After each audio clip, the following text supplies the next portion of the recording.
Hola, ¿qué tal? Muy buenas tardes a todas y a todos. Bienvenidos a esta última sesión de Círculos de Estudios. Reciban un cordial saludo de nuestra secretaria general, doctora Soraya Bañuelos de la Torre. Y pues el día de hoy tenemos nuevamente con nosotros al maestro Sergio Ayala con el tema estilos y ambientes de aprendizaje. Es un gusto, maestro, tenerte aquí con nosotros. Muchísimas gracias una vez más por compartirnos tus conocimientos, maestro. Y te cedo el uso de la voz. Adelante. Gracias, muchas gracias, maestra Nancy. Bueno, buenas tardes, maestros, maestras. Bienvenidos a esta última sesión de este círculo de estudio. Agradecer de antemano a la doctora Soraya Bañuelos por la invitación, igual a la maestra Nancy, que por ahí están preocupadas y ocupadas por el proceso que todos los profesores han de vivir en estas actualizaciones de ingreso al servicio. Pues bien, el día de hoy básicamente abordaremos un tema que en lo personal me interesa mucho y que me llama mucho la atención desde hace tiempo y que hemos venido por ahí trabajando en algunas líneas de investigación en ese mismo sentido, que tiene que ver con conceptos que evolucionan, con conceptos que cambian, que no han permanecido estáticos o que por lo menos algunos profesores los hemos asumido como conocimiento común, pero que han por ahí cambiado, que la perspectiva ha sido diferente y que, bueno, algunos teóricos los han abordado desde diversas perspectivas. Sí, entonces, bueno, el día de hoy esta temática creo que es muy importante. Charlando con algunos de los docentes que vivieron el proceso de admisión el año pasado, comentaban algunas situaciones por ahí implícitas y explícitas del tema, asumiendo pues que muchas de las cuestiones conceptuales que aquí abordamos las transforman en unas cuestiones de situaciones o casos hipotéticos. Bien, pues bueno, vamos a arrancar con el tema del día de hoy, que estilos y ambientes de aprendizaje. El día de hoy vamos a partir primero de hacer como una revisión conceptual, puntualizando algunos detalles en esta parte de la claridad de los conceptos, es decir, de lo que se ha venido manejando históricamente respecto al concepto de estilos de aprendizaje y de ambientes de aprendizaje, y también cómo estos dos conceptos están plasmados en los diferentes planes de estudio, que en este caso pues abordaremos las propuestas curriculares del 2011, 2017 y ahora ya 2022, habiendo ya un poco más de claridad en esta propuesta curricular del 2022. Hablaremos de la parte general y trataremos de particularizar algunos detalles de estos dos conceptos, y obviamente el recorrido será desde la forma en la que se conceptualizan estas ideas en la educación inicial hasta la educación secundaria. Y para finalizar, pues bueno, por ahí nos detendremos un poquito a abordar estos aspectos de la nueva escuela mexicana. Como inicio, me gustaría compartirles esta cita por ahí en un texto que data de 1762, en Educación en la experiencia de la vida, de Rousseau, en donde básicamente él, de manera implícita, ya por ahí dejaba entrever algunas formas, algunas manifestaciones de estilos y de ambientes de aprendizaje que propiciaban o que eran óptimos para poder desarrollar aprendizaje de los infantes. Él señala, o más bien hace una afirmación muy, muy fuerte, señalando que la educación de los infantes comienza con la mediación de sí mismos con otros niños, es decir, con este ejercicio comparativo y de contraste entre yo infante con alguno de los mismos infantes que comparten espacio, que comparten contexto. Pero básicamente él señala que si una niña o un niño no acude a la escuela y queda obviamente con esta formación no escolarizada que se da desde casa, se hace las siguientes preguntas, y creo que son preguntas muy interesantes porque se remite a estos estilos, formas, canales y ambientes de aprendizaje. Y él dice: cuando un niño no acude a la escuela y queda de manera cautiva en casa, haciendo esta parte análoga, ¿con quién autorregulará su ímpetu? ¿Con quién negociará sus roles de juego? ¿Y cómo identificará sus propios límites? Es decir, partimos de que la mayoría de los niños, adolescentes que cursan cualquier nivel educativo, se encuentran rodeados de otros sujetos con características, algunas parecidas y otras completamente diferentes. Y él señala, aun cuando el niño tenga otros agentes que pudieran ser sus hermanos, sus primos, sus padres, en el ambiente familiar, no, esa situación no le va a permitir que ponga a prueba ciertas habilidades en contextos distintos al que, en el que él ha sido formado. Y es ahí en donde cabe el que la mayoría de los seres humanos partimos de estilos diferentes y nos encontramos desarrollándonos en ambientes completamente diferentes. Por eso por ahí la importancia de abrir con esta cita que aunque se remonta a 1762, pues deja entrever esta dificultad que tenemos los profesores de poder atender a nuestros infantes con diferentes características, y no solamente con características físicas, sino con características cognitivas, conceptuales, sociales, y que son una parte particular de todos los seres humanos. Más de una ocasión nosotros hemos escuchado muchas frases, o incluso no solamente escuchado, sino también las hemos dicho, sobre cómo creemos nosotros que aprendemos o cómo se nos facilita el que nosotros podamos por ahí digerir cierta información. Hemos escuchado o hemos dicho, yo aprendo cuando escribo, yo aprendo cuando explico oralmente, que es muy común, ¿no? Que a veces la mayoría de los estudiantes dice, es que yo lo aprendo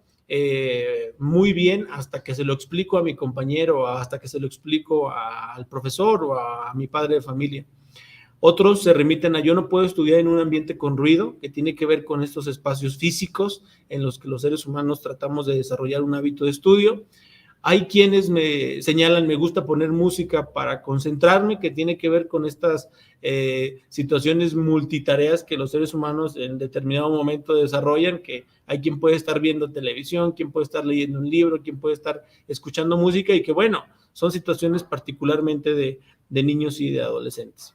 Hay quien también se remonta a decir que aprenden cuando toman notas, cuando transcriben lo que el maestro anota en el pizarrón, o hay quien también señala esta parte de la individualidad, que también es válida, ¿no? Que aprenden cuando trabajan más de manera individual, y que bueno, a veces los trabajos en equipo tienden a tener cierta complicación, pues porque muchas de las veces, les digo, la diversidad es una oportunidad para poder desarrollar mejores y más oportunidades. Al final también alguien puede señalar que aprende cuando lee varias veces los textos, ¿no? Que a veces tiene que ver mucho con los múltiples hábitos de estudio que todos los seres humanos podemos desarrollar. Pero, apelando ya a una referencia teórica y en este recorrido teórico que les mencionaba, la mayoría de las expresiones anteriores que yo les he comentado, pues señalan o dejan entrever cierta preferencia o cierta disposición en el modo, es decir, en el estilo, en las formas en las que el ser humano aprende, pero también en los espacios, y no solamente en los espacios físicos, sino en estas facilidades que podemos tener nosotros dentro de nuestros entornos de aprendizaje. Y con ello, hay por ahí Rita y Kenneth Dunn, que son por ahí las hermanas Dunn, que señalan a esta situación como un estilo de aprendizaje. Y es ahí en donde empiezan a dejarse ver muchas conceptualizaciones de lo que es un estilo de aprendizaje. Ellas en particular, tanto Rita como Kenneth Dunn, señalan esta parte, ¿no? En que la mayoría tenemos una preferencia o una disposición en dos sentidos, tanto en el modo de aprender como en el ambiente de aprender, que son cosas completamente diferentes y que ahorita lo vamos a poder nosotros identificar con mayor facilidad. Pero también dentro de esta temática resulta un tema muy controversial, porque muchas de las aportaciones teóricas en determinado momento se han asumido como algo generalizado, como algo que los profesores debemos de asumir tal cual, es decir, como un conocimiento factual determinante, pero otros también lo han asumido como un concepto que tiene o debe de evolucionar o debe de transformarse. Y es ahí cuando, bueno, actualmente hablar de estilos de aprendizaje, pues es, primero, no dejar ni cerrar los ojos ante el recorrido histórico que han tenido estos conceptos, pero también es importante que podamos establecer un contraste entre la actualidad. y saber que vamos a enfrentar incluso un conflicto cognitivo, porque muchas de las veces lo que en determinado momento de nuestra formación inicial nos dijeron que era un estilo de aprendizaje, seguramente en la actualidad se ha modificado por las diferentes perspectivas que han tenido ciertos teóricos. Y también, pues bueno, habría que verlo desde una idea de cómo los profesores lo estamos llevando al hecho pedagógico, a la acción pedagógica. Hay una aportación muy fuerte en congruencia con los estilos y los ambientes de aprendizaje, que es esta idea, esta noción de aprender a aprender, ¿no? Que básicamente tanto Gil como García la destacan como una capacidad de supervivencia social y señalan que el aprender a aprender está plagado de esas formas, de esos modos y de esos ambientes en los que los seres humanos hemos aprendido o hemos venido aprendiendo con el paso del tiempo. Y esa forma o ese aprendizaje, como ahí se señala, hecho un estilo, viene muy arraigada con estas ideas o con estas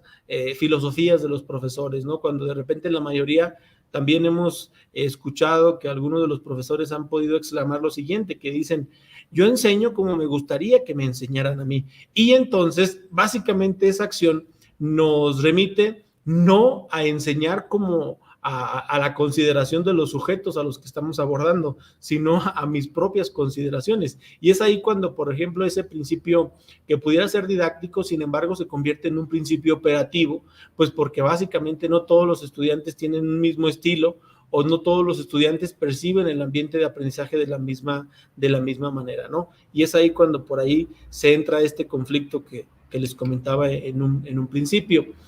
Y pues bueno, debemos de partir de la idea en que hoy en día, y creo que ya tenemos tiempo en el ámbito educativo, los profesores, de poder asumir de que lo que un día o de lo que ayer era, ahora ya no es. Y un ejemplo pues muy palpable es esto de la pandemia, que ahora pues nos encontramos en una situación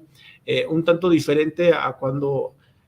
nos resultaba todo desconocido. Ahora ya tenemos o hemos aprendido a vivir con esta situación. Sin embargo, eso nos ha generado otras formas de aprender diferente, nos ha generado otras formas de enseñar diferente y también nos ha enseñado a considerar de manera diferente a nuestros estudiantes, ya no solo como objetos o como sujetos que van a la escuela a aprender, sino como sujetos que viven, que padecen, que disfrutan y que por ahí tienen algunas situaciones socioemocionales que debieran de ser puestas también en el escritorio cuando el profesor intenta planificar su proceso de enseñanza, ¿no? Esa creo que es la premisa más importante. Partir de que el actual o la realidad actual en la que nos encontramos es cambiante y que hasta la fecha no se ha mostrado estática y que por lo tanto tendríamos que empezar a visualizarla de esa misma manera. Nos enfrentamos a estudiantes de diferentes edades, de diferentes comunidades, incluso de diferentes países. En este caso, Zacatecas es uno de los estados que mayor porcentaje de migración tiene en comparación con otros y que muchas de las veces también llegan a nuestras escuelas estudiantes que vienen de los Estados Unidos con idiomas, con ideas, con costumbres, con tradiciones, con culturas completamente diferentes y que eso también nos exige a nosotros su consideración. Partir también que ahora el aprendizaje es un concepto muy diverso y muy relativo, y es muy diverso porque básicamente las realidades pues son completamente cambiantes de un espacio a otro, ¿no? Podemos nosotros asumir que nos encontramos en el estado de Zacatecas, pero dentro del estado de Zacatecas existen contextos completamente diferentes, no son las mismas características que de repente los adolescentes del norte del estado pudieran tener con las características que tienen los estudiantes del sur. Y entonces eso a nosotros también nos exige otro proceso de planificación, otro proceso de enseñanza. También hay por ahí una autora, una escritora argentina, que es por ahí Rebeca Nijovic, que ella nos señala que básicamente los profesores tendríamos que organizar nuestros pensamientos ya no solamente desde una parte lineal, como históricamente lo habíamos venido haciendo, sino también empezar a desarrollar nuestro pensamiento de una manera secuencial y holística, es decir, considerar el todo del estudiante, no solamente la parte central o la parte que a mí me interesa que el estudiante desarrolle, sino también, obviamente, darle la oportunidad a él de participar en su propio proceso.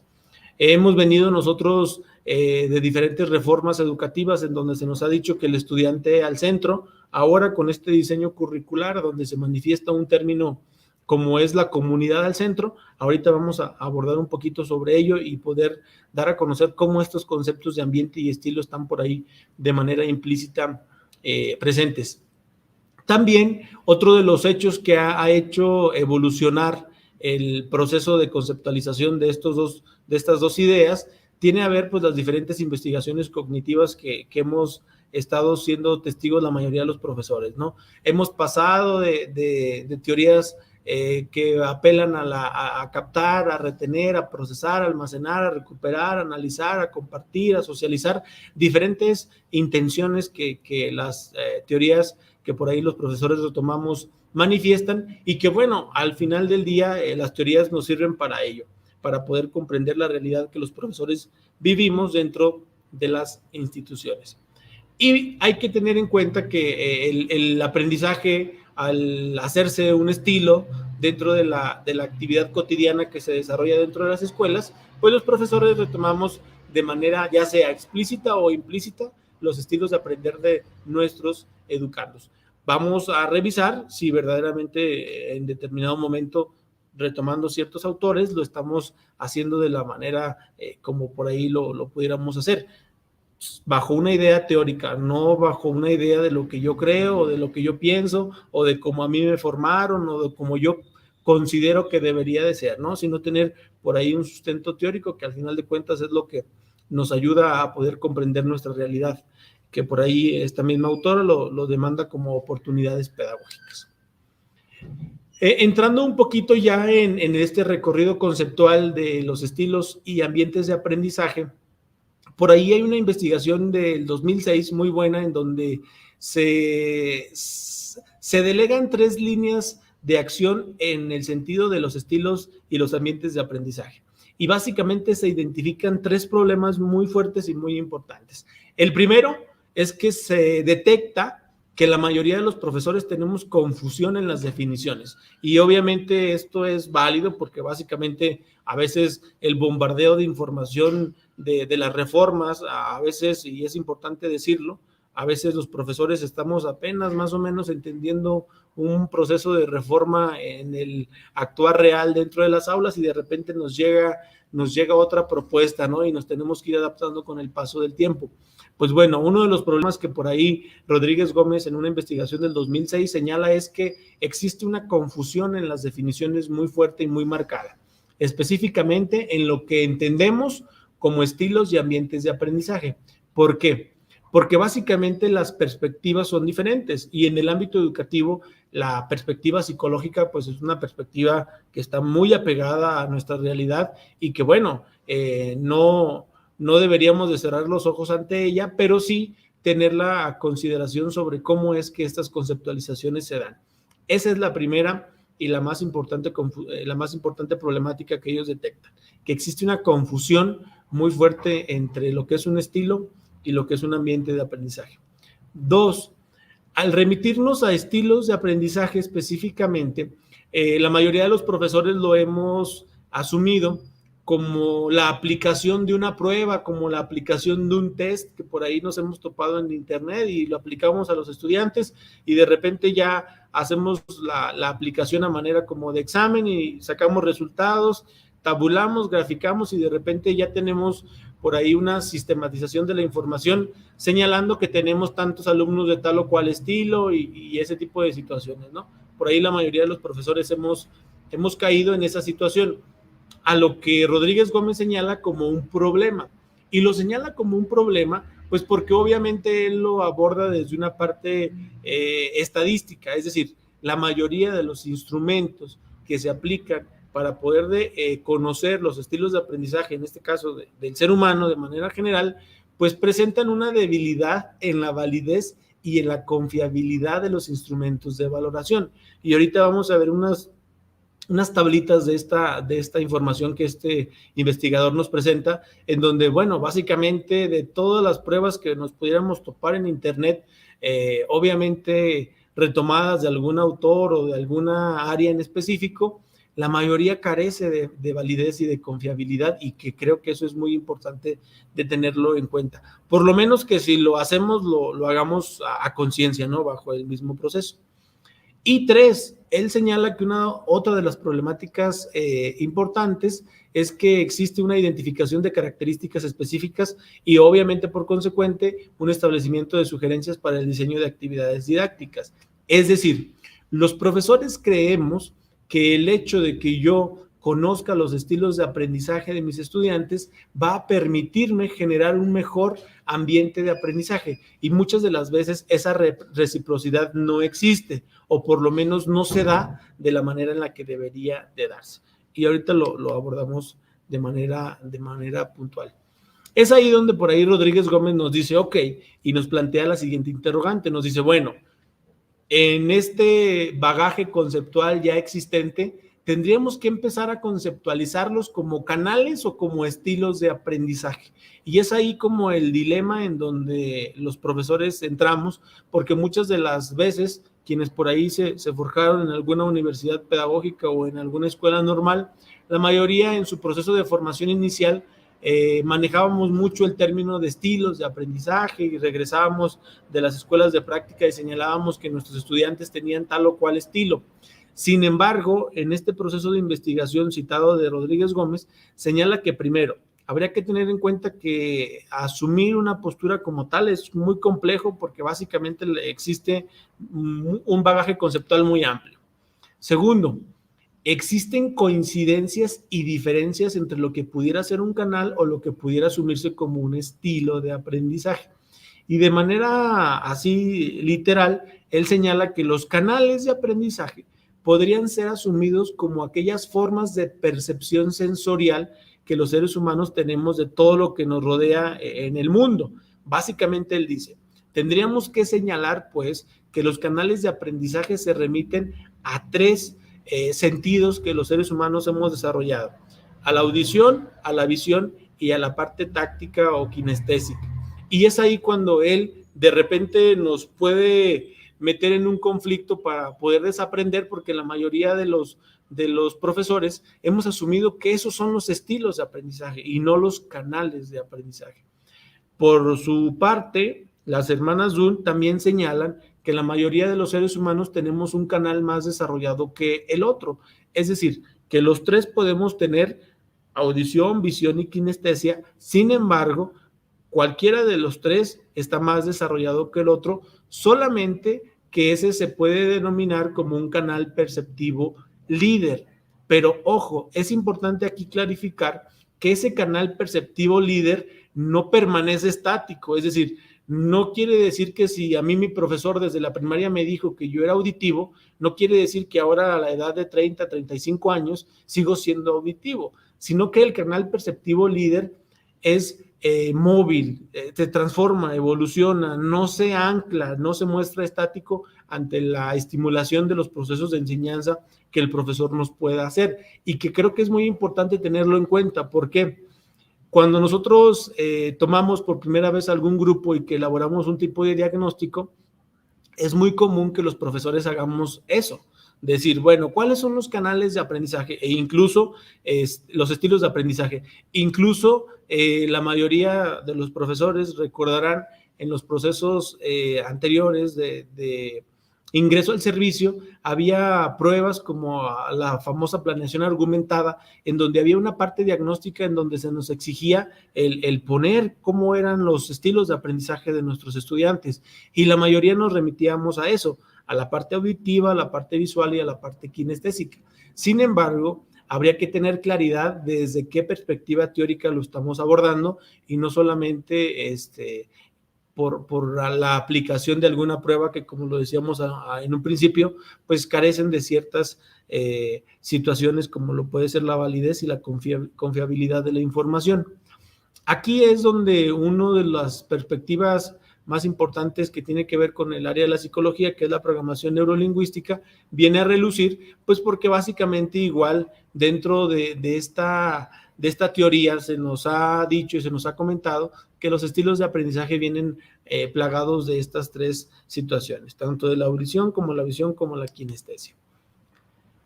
Y entonces, por ahí,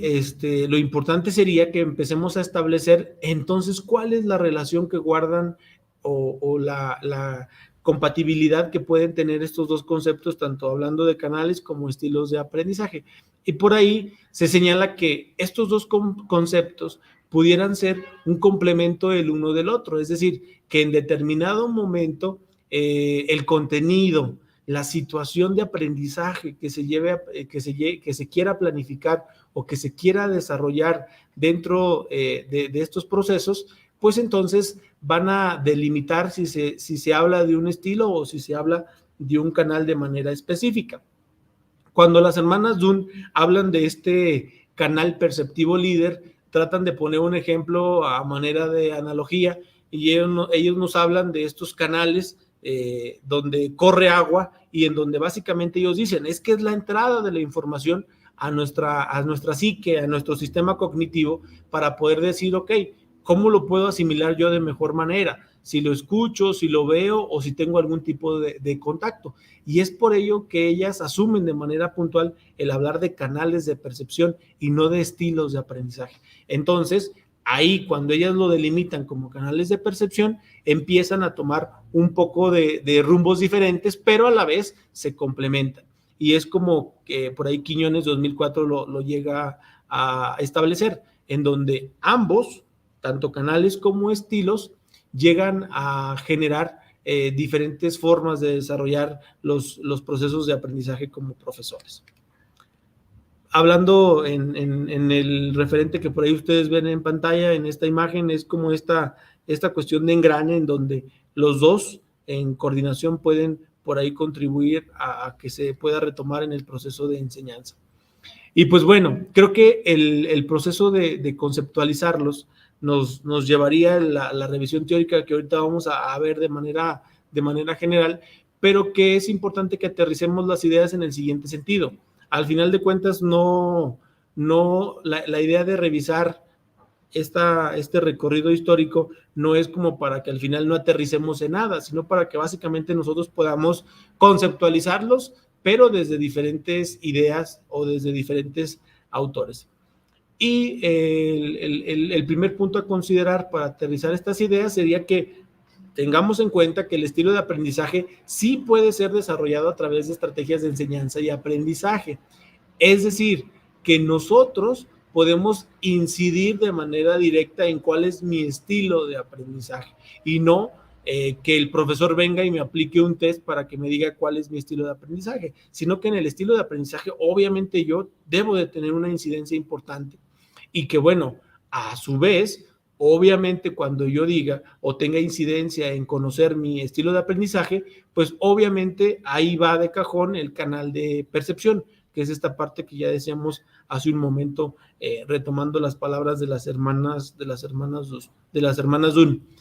Y en este aterrizaje de ideas, pues habría que comprender los dos conceptos, porque la mayoría de los profesores, cuando intentamos llevar a cabo estos procesos de diagnóstico con los estudiantes, la mayoría identificamos canales de percepción, no estilos de aprendizaje, porque la mayoría, nuestros resultados se remiten a eso. ¿Cuántos auditivos, cuántos visuales, cuántos kinestésicos? Pero estamos hablando de canales de percepción, es decir, ¿cuál es el canal preferente de mis estudiantes para el ingreso de información a la parte cognitiva, pero no a la parte activa o a la parte de acción dentro del mismo proceso, sino solamente en cómo él puede digerir o interpretar la información de mejor manera? Y la mayoría de nosotros lo hacemos detectando el canal de percepción, pero para intentar diseñar y orientar la enseñanza, pero no para desarrollarlos, que es por ahí la diferencia en la que nosotros pudiéramos como tener un mayor de puntualidad. Por ahí les voy a empezar a mostrar algunos de los referentes teóricos en los que nos podemos basar para poder como clarificar las ideas entre canales de percepción sensorial. Por ahí hay dos, y creo que estos dos son los que a mí me llaman un poquito más, porque aparte de que los definen de manera muy clara, también muestran algún tipo de ejemplo o de analogía para que el profesor lo pueda comprender de mejor manera. El primero es el conceptualizarlo como canales de percepción, y por ahí la referencia es las hermanas Dunn en 1985. Pero a raíz de ello también se generan canales de percepción sensorial por Kolb en 1984. En esta idea de lo que ustedes pueden ver en pantalla en la tablita número 2, que por ahí quien hace la síntesis es Escobar, nos habla de los 3 canales de percepción: el visual, el auditivo y el kinestésico, y por ahí nos dice ciertas características. Por ejemplo, ahí para que ustedes lo puedan leer un poquito, en la parte visual se señala que en general una persona con el canal perceptivo líder, que pudiera ser el visual, es una persona organizada, prolija y ordenada, es un observador de detalles, cuando habla mantiene su cuerpo más bien quieto, es decir, se mete a describir de manera puntual algunas acciones, no solamente físicas, sino también cognitivas del sujeto, el que puede asumirse con estas características. Este es, obviamente, retomando los dos que guardan cierta similitud en cuanto a los canales de percepción. Pero, obviamente, nosotros estamos aquí para definir los estilos de aprendizaje, pero no deberíamos de dejar de lado los canales, porque como les he dicho desde hace un momento, la mayoría de los profesores hemos confundido estilos y canales, y creo que sería momento de empezar a desaprender ciertas ideas para que al momento, por lo menos, de la aplicación de ciertos diagnósticos o de ciertos ejercicios que nosotros hacemos de manera cotidiana, pues lo podamos referenciar de manera correcta. Y entonces es aquí donde entramos pues a la parte de los estilos de aprendizaje. Básicamente para Smith, 1988, señala que los estilos de aprendizaje son los modos característicos por los que un individuo procesa la información, siente y se comporta en las situaciones de aprendizaje, y que ese estilo de aprendizaje dependerá de las experiencias y el contexto en el que se relacione la persona. Chéquense aquí, e incluso por ahí lo trato de poner en colores, cómo en la misma definición de estilos de aprendizaje, en la primera parte en donde dice los modos característicos por los que un individuo procesa la información, siente y se comporta en las situaciones de aprendizaje, básicamente de manera implícita está la definición de canales de aprendizaje, porque está remitiéndose a modos característicos específicos en donde la única intención es procesar la información, poder llevar a cabo procesos de comportamiento ante ciertas situaciones de aprendizaje. Pero lo que lo hace diferente y el complemento más importante es que un estilo de aprendizaje está influenciado y condicionado por las experiencias y el contexto en el que la persona se relaciona o en lo que la persona se desenvuelve. Y es ahí lo que entonces marca una diferencia fuerte entre un canal y un estilo de aprendizaje. Es decir, aquellos antecedentes que el estudiante tenga en sus experiencias académicas, personales, contextuales, van a determinar el estilo de aprendizaje que él manifiesta en este proceso áulico que todos los profesores desarrollamos. Y es importante que por ahí lo tenemos en cuenta, porque si ustedes logran identificar el referente de esta parte última, que es Kolb, el 1984, él habla de los canales de percepción sensorial, pero como una antesala de los estilos de aprendizaje. Es decir, lo que podemos desarrollar antes de construir un estilo de aprendizaje. Eso es lo importante, y no la confusión conceptual que por ahí de repente nos puede llegar a ocurrir, ¿no? Que la mayoría lo podemos pues tener claro, pero pues que es importante clarificarlo. Pero también nos debemos de remontar a este otro referente que es Keff, que también señala que los estilos de aprendizaje pueden ser asumidos como una categoría que reúne los rasgos cognitivos, afectivos y fisiológicos, que nos pudieran servir como indicadores, obviamente, que pueden permanecer relativamente estables, pero que también es de las formas en las que los estudiantes perciben, interaccionan y responden a sus ambientes de aprendizaje. Chéquense aquí también cómo ya nos empieza a aparecer el concepto de ambientes de aprendizaje, y es entonces cuando nosotros empezamos a identificar como el caminito, ¿no? Canales de aprendizaje, estilos de aprendizaje, ambientes de aprendizaje. Cómo cada uno de ellos van, diría por ahí un autor que su apellido es Corner, cómo ellos van generando lazos de congruencia en que canal, estilo, ambiente. Y es por ahí como ese autor lo llega por ahí a retomar de manera importante en este proceso. Pero luego también por ahí ya vamos a empezar a revisar algunas cosas que les van a resultar un tanto conocidas a ustedes, pues porque básicamente estos dos autores empiezan a conceptualizar a los estilos de aprendizaje como las preferencias que puede llegar a tener un sujeto para recibir y procesar información. Pero ellos los empiezan a clasificar de la siguiente manera, y es ahí donde por ahí en alguna ocasión platicábamos con uno de los conferencistas que por ahí son expertos en la materia, y señalaban que muchas de las nomenclaturas que se les asignan a estos estilos de aprendizaje es lo que de repente a veces nos puede llegar a meter como en una confusión conceptual. Y es que por ahí Felder y Silverman señalan que los seres humanos podemos tener 4 estilos de aprendizaje, y ellos señalan que podemos hacer activos reflexivos, sensitivo intuitivo, visual verbal o secuencial global. Y por ahí cada uno de estos obviamente tiene su descripción de manera específica, pero que bueno, al final de cuentas nos sirve para entender que si ustedes checan la conceptualización como preferencias que tiene un sujeto para recibir y procesar información, cuando hablamos de recibir información estamos hablando específicamente de canales de aprendizaje, pero ya cuando procesamos la información y que la podemos remitir a una acción real como un hábito de estudio, como una costumbre, como una habilidad que yo tenga para exponer, para tomar notas, para poder dialogar, para poder conversar, entonces esto ya lo hace un estilo de aprendizaje.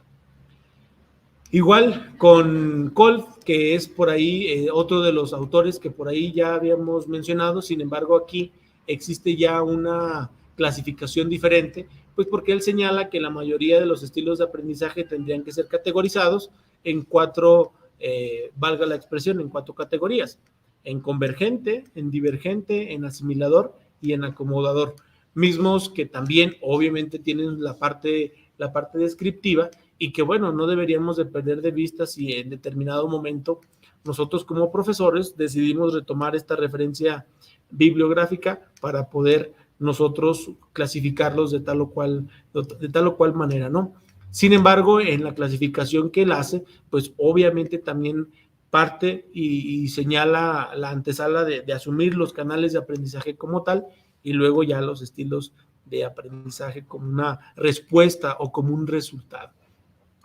Apelando en este mismo sentido de Kolb, este esquema me resultó muy interesante poder ponerlo, porque les decía hace un momento que la mayoría de los profesores asumimos que muchos de los estilos o de los canales de aprendizaje de los estudiantes permanecen estáticos o permanecen inmóviles ante ciertas situaciones o ante ciertas estimulaciones que el proceso de enseñanza puede generar. Sin embargo,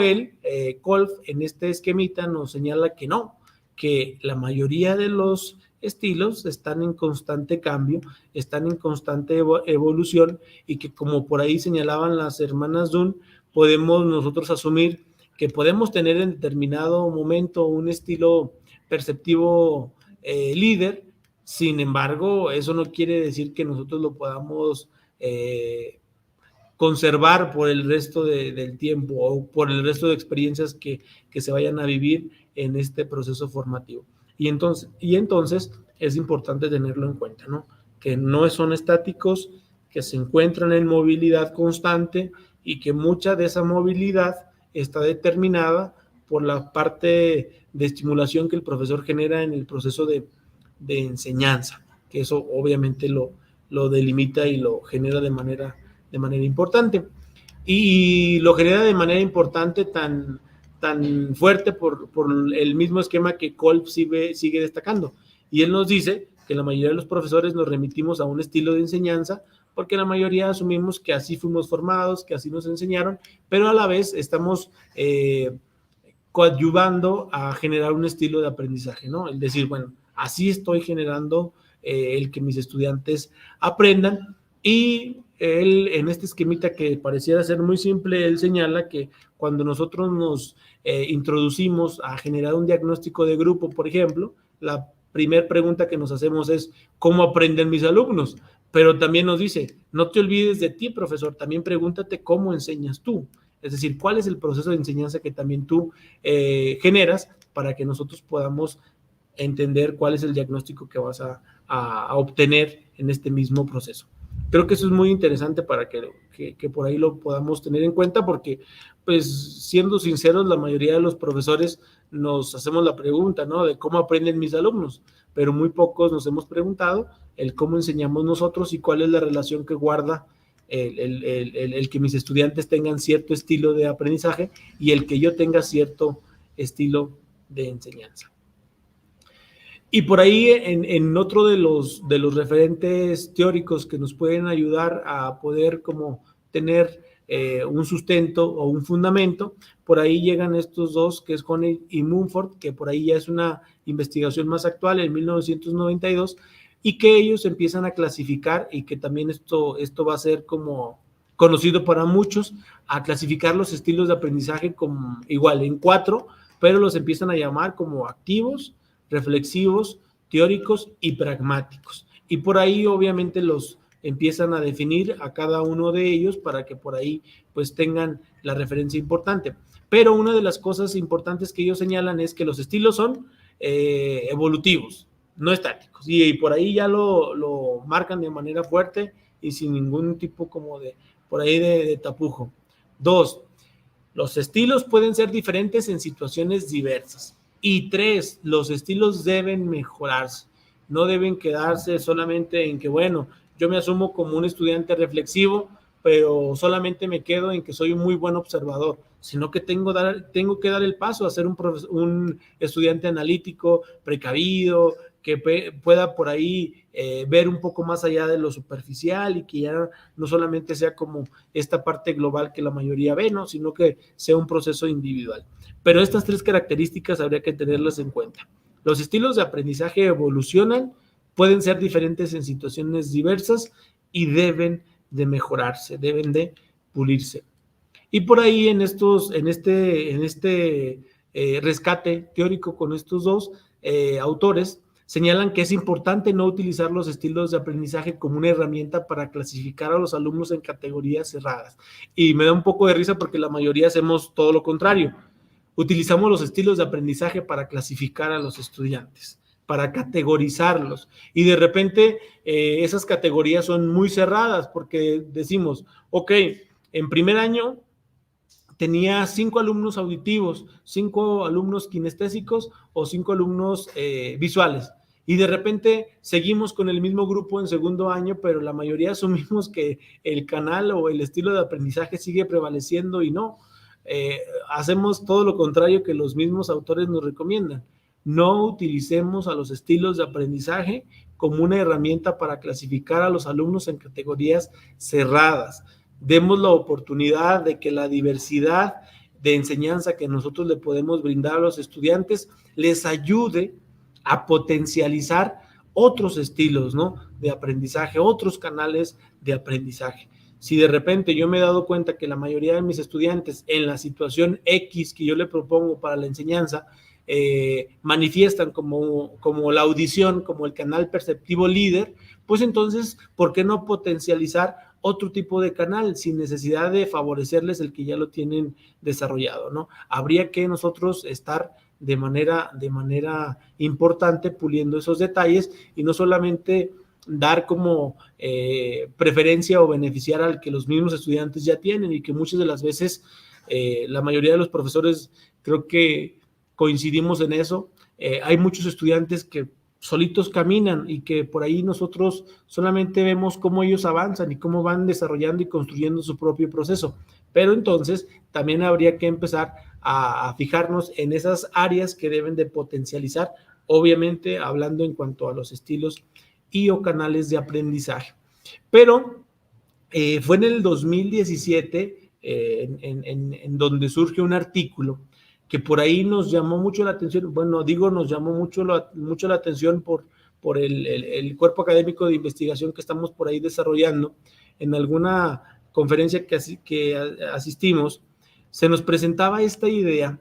de que por ahí hay este autor, que es Paul Kirchner, que señala que en un artículo que él publicó en el 2017, que deberíamos de dejar de propagar el mito de los estilos de aprendizaje. Y suena un poco fuerte porque básicamente esa es una idea actual de los estilos de aprendizaje. Y voy a abordar esto porque es importante que ustedes lo tengan en cuenta. No para que modifiquen o cambien algún tipo de concepto, sino para que tengamos esta visión ecléctica y que nos demos cuenta de todo el proceso que existe alrededor de los estilos de aprendizaje y que no solamente es aplicar un test y ya, y darme cuenta cuáles son los estilos o canales de percepción que mis estudiantes tienen, sino que va un poquito más allá. Y es que básicamente en este artículo, que ustedes incluso lo pueden llegar a encontrar en internet con este mismo título y con estos mismos datos, él hace un tipo de señalamientos que en algunos no está tan alejado de la realidad y que tendríamos que empezar a considerarlos. Él dice de manera inicial: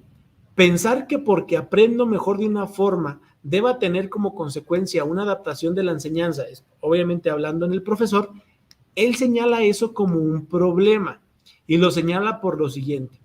Él dice que existe diferencia entre el modo en el que alguien prefiere aprender y lo que realmente lleva a un aprendizaje eficaz y eficiente. Es decir, no siempre el estilo o el canal de aprendizaje que el estudiante tiene más desarrollado es el ideal para la situación de aprendizaje que el profesor intenta desarrollar en el estudiante. Y ese es uno de los cuestionamientos y el principal que él hace.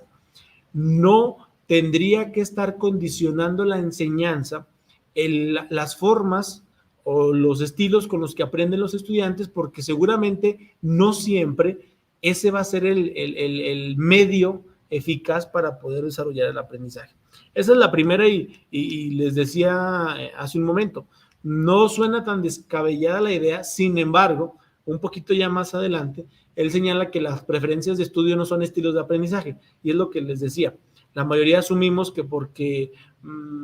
vi un video y retuve mucha información, ya creemos que eso es algo que me hace a mí visual, y no es tal cual como se marca, ¿no? 3. Las pruebas que se utilizan no satisfacen los indicadores de validez científica. Aquí, pues obviamente hay una crítica muy fuerte a todos los autores que ya les dije ahorita hasta este momento, porque ninguno de los instrumentos que ellos proponen tienen una validez científica, es decir, no cumplen con el rigor del método científico en cuanto al mismo proceso que demanda el poder aplicar un instrumento. Y esa es como que la crítica más fuerte. Y también es una crítica, pues obviamente válida. 4. Él señala que los estilos de aprendizaje deberían considerarse una creencia, que es aquí donde la mayoría de los profesores discrepamos y por ahí no coincidimos en esta idea, pues porque básicamente el profesor no actúa con base a creencias, o por lo menos no sería lo ideal, que el profesor actúe con base a creencias o supuestos, sino que obviamente tuviera esta parte de poder evidenciar y poder documentar su práctica desde las referencias teóricas que él decida, ¿no? 5, y creo que en esta parte también muchos profesores hemos coincidido, los estilos de aprendizaje encasillan a los estudiantes, que es lo que les decía, pero muchas de las veces no depende tanto de los estudiantes, sino de quienes los encasillamos, sino los profesores. 6, existe un gran número de dicotomías que generan confusión conceptual, que eso ya lo hemos dicho y que obviamente él lo retoma de algo que ya se ha dicho muchas veces. Al haber tantos conceptos, pues ya los profesores nos hemos confundido de tantas formas en las que se han venido conceptualizando. Y 7, los estudiantes no son capaces o no están dispuestos a informar lo que en realidad hacen. Es decir, la mayoría de los estudiantes, y todos en determinado momento hemos sido estudiantes de cualquier nivel, y a la mayoría de los estudiantes nos cuesta bastante llevar a cabo procesos de autoevaluación, es decir, de poder autoevaluarnos y de poder nosotros por ahí tener una mirada introspectiva sobre si verdaderamente lo que hago tiene algún efecto en mi proceso de aprendizaje. La mayoría, cuando se nos ha dado la oportunidad de autoevaluarnos, y eso que hablo de una parte superior, la mayoría, pues obviamente también nos sobreevaluamos, ¿no? La mayoría somos muy pocos, lo hacemos bajo un criterio objetivo. Y obviamente si lo trabajamos con niños de preescolar, de primaria o de secundaria, el que realicen procesos de autoevaluación, pues obviamente todos conocemos las características de los infantes, de los adolescentes, que muy pocos pueden llevar a cabo un ejercicio de autoevaluación verdadero, o por lo menos tendiente a la objetividad. Y creo que eso por ahí es lo que él destaca en gran medida sobre esta parte de los estilos de aprendizaje. Y obviamente Paul no lo dice desde un supuesto, desde lo que él cree o desde lo que él piensa. Lo hace con las pruebas en la mano, y las pruebas en la mano son estas: el cómo los diferentes instrumentos que los profesores hemos utilizado no cumplen con la parte de validez y de confiabilidad de la información. Por ahí, si ustedes se fijan, bueno, aquí en la tablita 1, donde dice tabla 1, 30 estilos de aprendizaje discutidos y otros 2004, ahí vienen todos los diferentes estilos que por ahí han existido, ¿no? Convergentes, divergentes, holísticos, seriados, activos, reflexivos. Una serie de diferentes conceptualizaciones. Pero del otro lado vienen cuáles son los test o los cuestionarios que se aplican para poder conocer los estilos o los canales de aprendizaje, y por ahí vienen enumerados. Por ahí señala la perspectiva de Jackson, de Reading, de Stenberg, de las hermanas Dunn, de Honey and Mumford, de Kolb, de muchísimos, por lo menos de 13.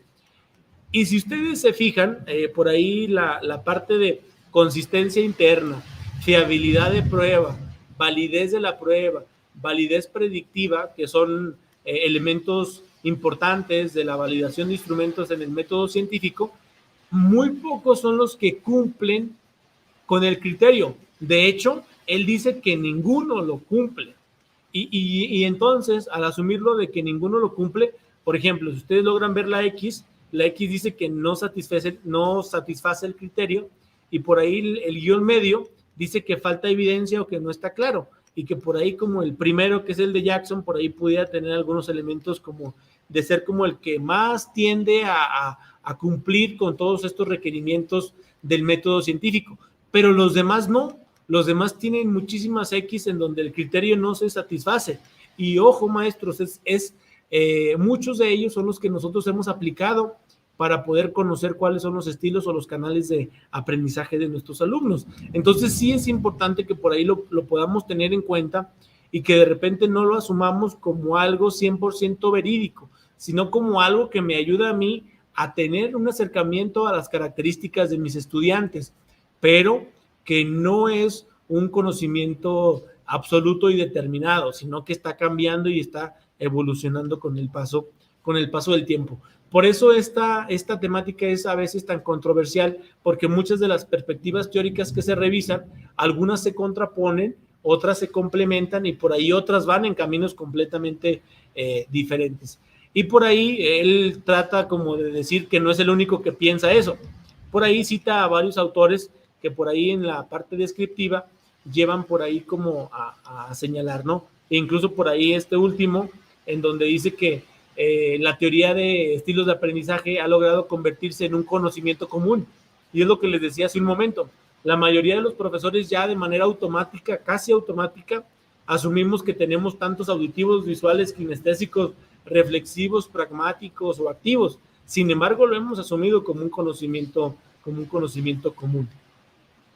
Y a manera de conclusión de esta revisión teórica que por ahí hemos dado para que ustedes conozcan, y que por ahí obviamente ya de manera individual lo pueden revisar a profundidad, pues es importante destacar que el que existan diferentes interpretaciones, diferentes dicotomías, instrumentos, cuestionarios para identificar los estilos de aprendizaje, pues todo es muy amplio. Sin embargo, lo que nos queda es pues verlo desde una perspectiva ecléctica, desde no dar por absoluto cierto conocimiento y no poder tomar algunos fragmentos de algunas teorías o de algunos referentes que nos puedan parecer importantes. 2, en el aula existen muchísimos estilos porque existen muchísimos sujetos, es decir, muchísimos estudiantes, y nuestra tarea pues puede encaminarse hacia la autogestión del aprendizaje, es decir, que los estudiantes tomen la batuta de su proceso como un individuo que puede autogestionar su proceso y no solamente que esté dependiente a la orientación o al acompañamiento del profesor. 3, no se nos olvide que los estilos de aprendizaje son constructos y que ese constructo es lo que a veces genera el problema, porque básicamente no existe una definición específica como tal, sino que son por ahí multidefiniciones que algunas coinciden y algunas otras discrepan. Y por último, los estilos de aprendizaje son un elemento para el conocimiento del sujeto, solamente, no para encasillarlo, no para estancarlo, sino para conocerlo. Eso tendría que ser. Y llegamos a la segunda parte que tiene que ver en cómo en las diferentes propuestas curriculares por las que hemos venido transitando los profesores y que son las que van a por ahí venir en el examen, cómo se conceptualizan los estilos y los ambientes de aprendizaje. Por ahí todos recordarán esta famosa RIEP o Reforma Integral de la Educación Básica, en donde se articulan los diferentes niveles en el 2011 y en donde básicamente aquí se empieza a hablar ya de competencias para la vida y de un perfil de egreso desde mi punto de vista un tanto ambicioso, pero que por ahí ha ido por ahí como adecuándose a las características. Y es aquí, en este plan de estudios 2011, en donde se señala que en las escuelas, en las diferentes manifestaciones de diversidad, tanto social como cultural, pues existen ritmos y estilos de aprendizaje dentro de una comunidad educativa y que no deberíamos nosotros de perder de vista ese lado. Y en un segundo momento se habla de que el aprendizaje se centra en un ambiente, y es decir, en el plan de estudios, un ambiente de aprendizaje se puede conceptualizar como aquel en donde se da la interacción social, la cultura, en donde existe propuesta de retos intelectuales, sociales, afectivos, físicos, y en donde podemos nosotros trabajar la parte axiológica, es decir, la parte valoral y también la parte colaborativa. Todos identificamos que dentro del plan de estudios existen 12 principios pedagógicos y que esos 12 principios pedagógicos, pues algunos de ellos guardan relación directa con lo que son los estilos y los canales de aprendizaje, específicamente 3. El primero lleva por nombre centrar la atención en los estudiantes y en sus procesos de aprendizaje y nos dice de manera muy clara y así de manera muy directa, es necesario reconocer la diversidad social, cultural, lingüística de capacidades de nuestros estudiantes, así como estilos y ritmos de aprendizaje que estos tienen, pues para que puedan aprender de mejor manera y que nosotros podamos responder de óptima forma a generar ambientes de aprendizaje que vayan en ese mismo sentido. Pero luego viene otro que es muy directo en cuanto a los ambientes de aprendizaje, y es el de planificar para potenciar el aprendizaje. Y aquí básicamente, como su nombre lo dice, se remite a la planificación como una habilidad importante en el profesor, en donde básicamente lo importante es generar ambientes de aprendizaje colaborativo que favorezcan experiencias significativas. Es ahí donde la colaboración y este tinte de que el aprendizaje no es un proceso de manera individual, en donde empieza a cobrar más contundencia en propuestas curriculares más actuales, como la que por ahí estamos por conocer a profundidad, que es la 2022. Y otro de los principios pedagógicos es el de generar ambiente de aprendizaje. Chéquense cómo ya de manera literal viene el concepto de ambiente de aprendizaje y lo conceptualiza. El plan de estudios, creo que esta es una acotación muy importante. Les decía al principio que por ahí hemos conversado con los maestros que aplicaron el examen de admisión en el ciclo pasado y la mayoría se remite a conceptualizaciones no exactas, pero sí implícitas en situaciones hipotéticas. Y aquí hay una muy importante, en donde en el plan de estudios 2011, un ambiente de aprendizaje es definido como un espacio donde se desarrolla la comunicación y las interacciones que posibilitan el aprendizaje y da ciertas pautas para saber cómo se puede construir un ambiente de aprendizaje. Paso número 1, claridad del aprendizaje a lograr. Paso número 2, reconocer los elementos del contexto, la parte social que gira en torno al estudiante. 3, la relevancia y el uso de materiales. Y 4, cuáles son las interacciones que se tienen que dar entre alumnos y docentes. Por ahí el mismo plan de estudio destaca que los ambientes de aprendizaje, esto es muy importante, no solamente se dan en la escuela, sino que también los ambientes de aprendizaje pueden darse en la formación no escolarizada que los estudiantes viven en su casa. Ahora, con esto que vivimos de la pandemia,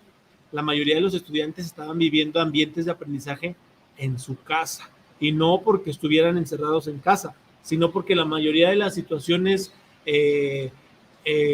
contexto los llevaban a que pudieran abordar esa situación.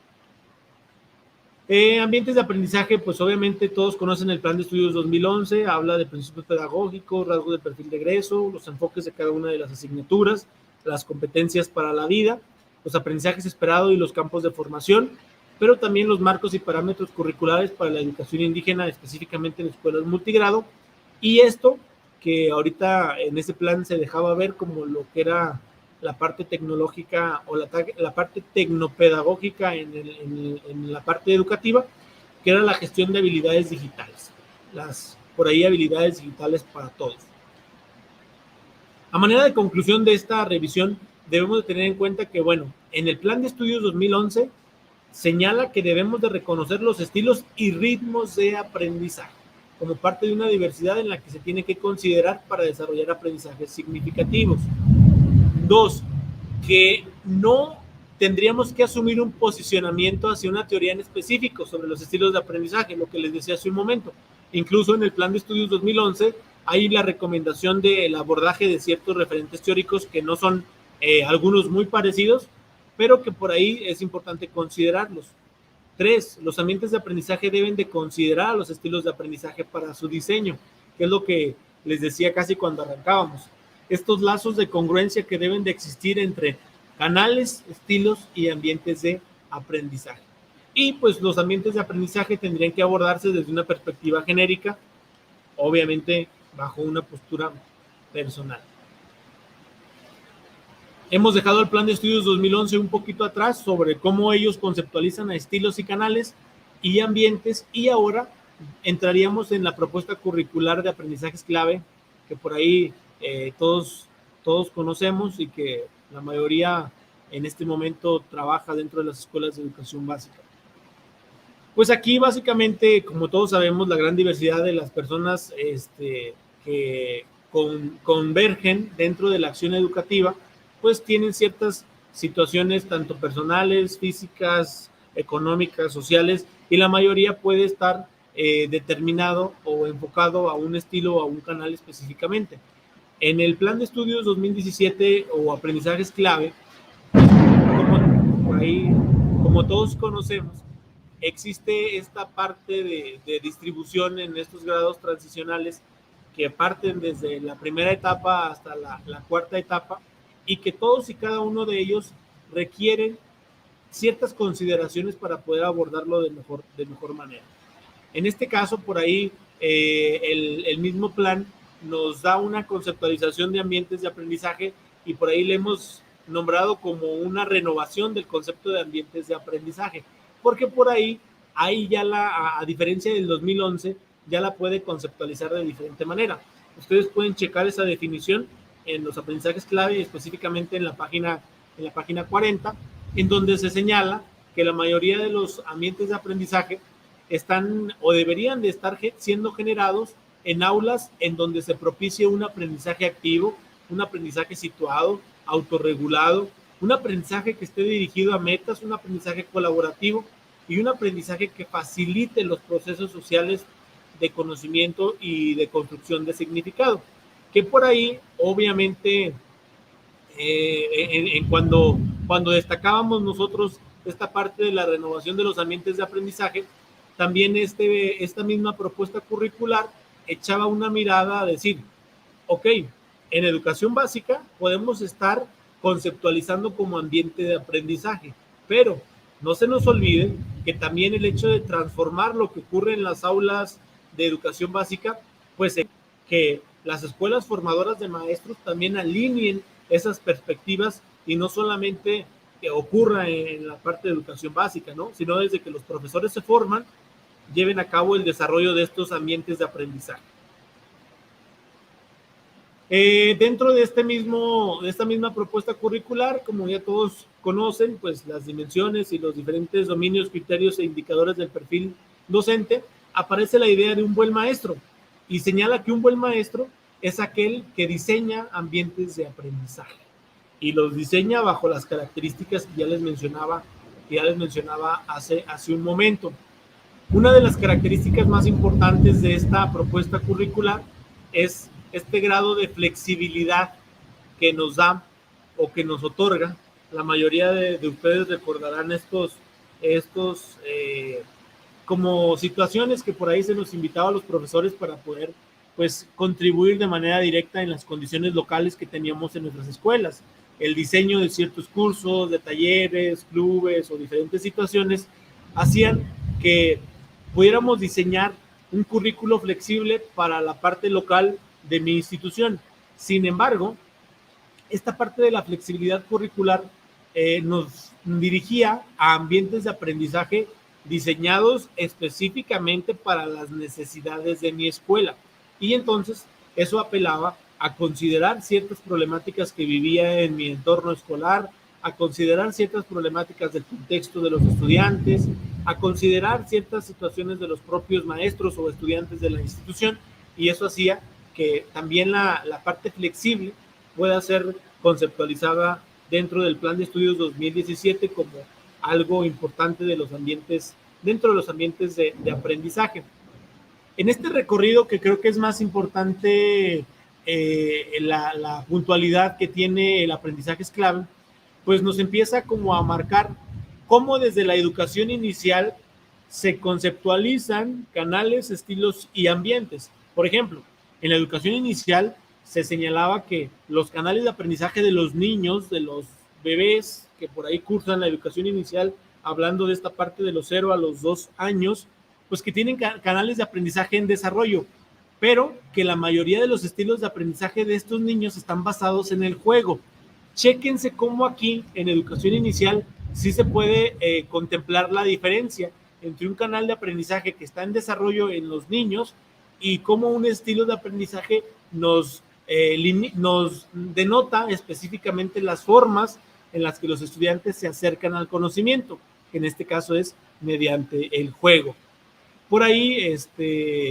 dice en el programa de educación inicial Un Buen Comienzo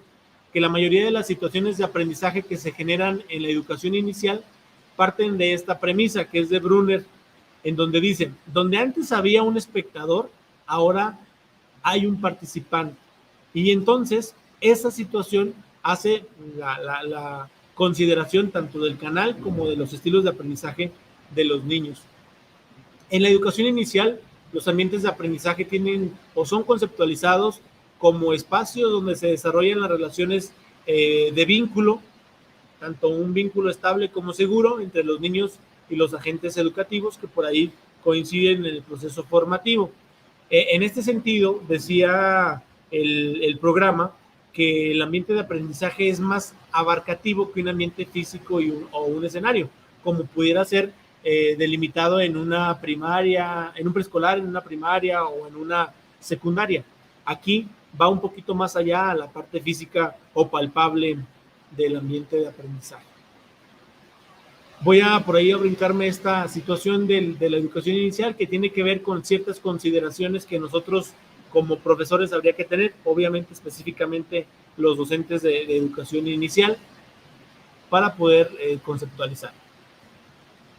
Y de manera general, porque creo que es el punto de partida fuerte, los ambientes de aprendizaje son mucho más que una metodología de trabajo, son una experiencia de sostenimiento de procesos y vínculos humanos, y que bueno, obviamente, como lo dije hace un momento, esto abarca la parte de la educación inicial, no específicamente de la preescolar, ni la primaria, ni la secundaria, sino desde el recorrido en el cual se inicia.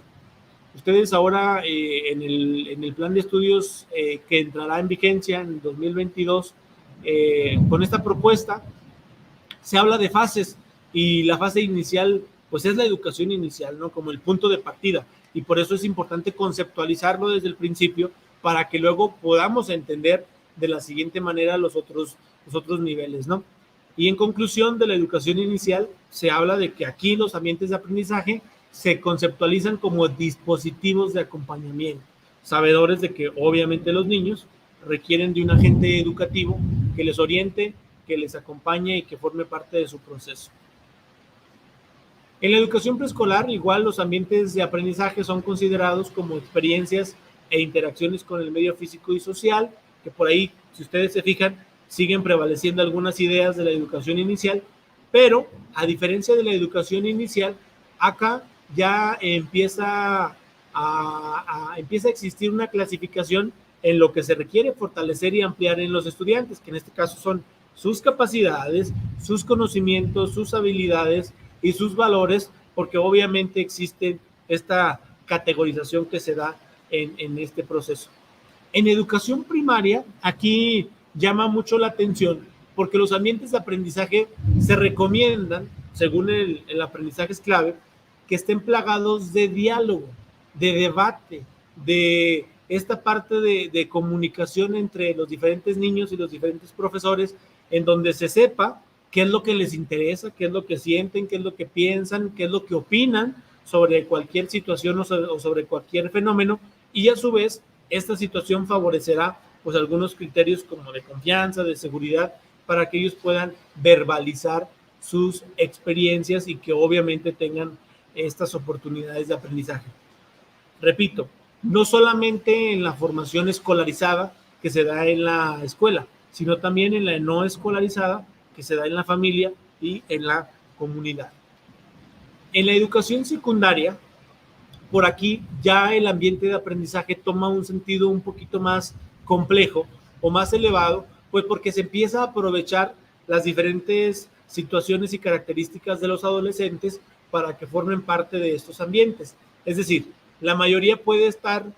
siendo determinada por sus contextos, hablando de cuestiones geográficas, sociales, económicas y culturales. Y entonces eso debería de aprovecharse para poder enriquecer los saberes que los estudiantes tienen a partir de sus diferencias. Muchos de los profesores en algún momento hemos visto esta parte de la diversidad como una limitante. Sin embargo, en el aprendizaje es clave para secundaria, la diversidad es una oportunidad, la diversidad es una riqueza para que los estudiantes puedan ser parte de un ambiente de aprendizaje pues amplio, con un poderío y con un fundamento importante, y no solamente que se quede en esta parte encontrar como las desventajas de la diversidad, ¿no? Que la mayoría a lo mejor las podemos ubicar, pero específicamente en la educación secundaria se lleva a que puedan ser potencializadas y no vista desde una limitación. Algunos de los factores que influyen en los ambientes de aprendizaje, no solamente en la secundaria, sino ya hablando de manera general, pues es la organización de las instituciones. Sabemos que Zacatecas, por sus características regionales, hay muchas escuelas multigrado, tanto en preescolar como en primaria, como en secundaria, específicamente en telesecundaria, y que bueno, la organización de las instituciones va a influir para la generación de los ambientes de aprendizaje que se tengan que generar. Tipo de organizaciones, contextos, sabemos que los contextos son diversos, sabemos que las metodologías que los profesores implementan son diversos, sabemos que los enfoques de las asignaturas son diversos, que la forma en la que se enseña matemáticas no es la misma forma en la que se enseña la biología, y que entonces cada una de estas situaciones determina de manera importante la creación de ambientes de aprendizaje. También los campos de formación académica y específicamente los principios pedagógicos, los 14 principios pedagógicos que por ahí contienen los aprendizajes clave para su diseño, aplicación y evaluación, hablando de ambientes de aprendizaje. De manera concreta, los ambientes de aprendizaje pues obviamente favorecen los procesos cognitivos de los estudiantes, ayudan a que exista como este reconocimiento del sujeto como tal, y se conceptualiza como un conjunto de factores que pueden llegar a favorecer o dificultar la interacción social tanto de un espacio físico como de un espacio virtual. Y ya casi para finalizar, por ahí dentro del aprendizaje es clave, se nos enumeran ciertas acciones que el docente debería de generar, y una de ellas, así de manera literal, es: un docente genera ambientes de aprendizaje. Y por ahí, pues obviamente se encamina a que el profesor pueda generar un proceso de aprendizaje activo, colaborativo, situado, autorregulado, afectivo, orientado a metas, y que obviamente pueda facilitar la construcción de un alumno enfocado a su significado y conocimiento, no solamente de una perspectiva estudiantil, sino como un ser humano que se desenvuelve en la sociedad de manera común y de manera corriente, ¿no? También es importante señalar que un docente que genera ambientes de aprendizaje, pues obviamente diseña situaciones, y que esas situaciones están fundamentadas en las características contextuales de los estudiantes. Y da ciertas recomendaciones, que esto a mí me llamó mucho la atención, porque a diferencia del Plan de Estudios 2011, que a veces como las recomendaciones las dejaba de manera muy general, en este de aprendizaje es clave, sí da como mucho hincapié a las acciones prácticas que un profesor puede hacer, que en este caso es uso de la biblioteca escolar, es decir, que los ambientes de aprendizaje que el profesor diseñe estén acompañados del uso de la biblioteca escolar, que se implemente la tecnología, como ya todos hemos sabido, pero también que esa implementación de la tecnología no sea como un fin, sino que la tecnología se implemente como un medio. Y pues los múltiples materiales educativos que la mayoría de los profesores pueden llegar a implementar dentro de las aulas. Pero una de las preguntas que por ahí los profesores nos podemos hacer, ya después de haber conocido estos conceptos, tanto los canales como los estilos como los ambientes, pues la pregunta sería: ¿cómo los puedo retomar en mi proceso de enseñanza? Y por ahí en la página 30 específicamente de los aprendizajes clave, en este documento se nos dice de manera muy clara, y se nos dice: maestros, las diferentes investigaciones educativas que existan, las diferentes teorías de aprendizaje que se postulan, no son recetas que tendríamos que estar siguiendo al pie de la letra, o por lo menos no tendrían que ser llevadas a la práctica de manera rigurosa como se establecen,